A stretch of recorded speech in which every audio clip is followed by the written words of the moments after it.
Surat police સતત ચર્ચામાં રહે છે ત્યારે વરાછા પોલીસ મથકમાં કસ્ટોડિયલ ડેથને લઈ ઉહાપોહ મચી ગયો છે। વરાછા પોલીસ મથકની કસ્ટડીના બાથરૂમમાં આરોપીએ શર્ટનો ફાંસો લગાવી આપઘાત કરી લીધો હતો। દીકરી સાથે બદકામ કરવાના કેસમાં આરોપીને કસ્ટડીમાં રાખવામાં આવ્યો હતો।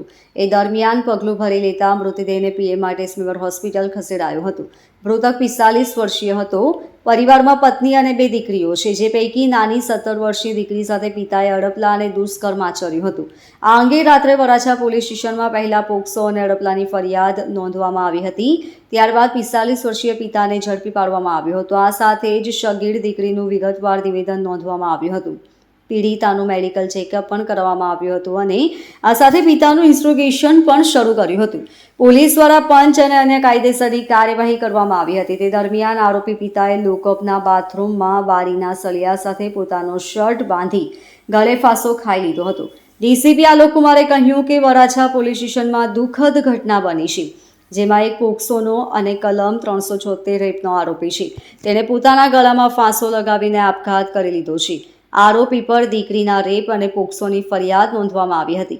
આરોપીની પૂછપરછ કરવામાં આવી રહી હતી। તે દરમિયાન આરોપી બાથરૂમમાં ગયો અને બાથરૂમની જાળી સાથે પોતાના શર્ટથી ફાંસો ખાઈ આપઘાત કરી લીધો હતો। અમે મૃતદેહને પોસ્ટમોર્ટમ અર્થે હોસ્પિટલ ખસેડ્યો છે। આ મામલે આગળની વધુ કાર્યવાહી કરવામાં આવી રહી છે। आज वराछा पुलिस स्टेशन में एक दुखद घटना हुई है, जिसमें एक आरोपी जो कि पॉक्सो का आरोपी और 376 का रेप का आरोपी है, उसने अपने आप को गले में फांसी लगाकर अपनी जान ले ली है।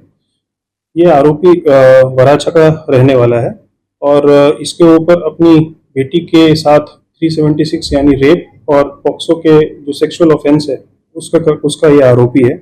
आरोपी की पूछपरछ हम कर रहे थे और सरकारी पंचों के साथ साथ हम इसका अरेस्ट का प्रोसीजर कर रहे थे।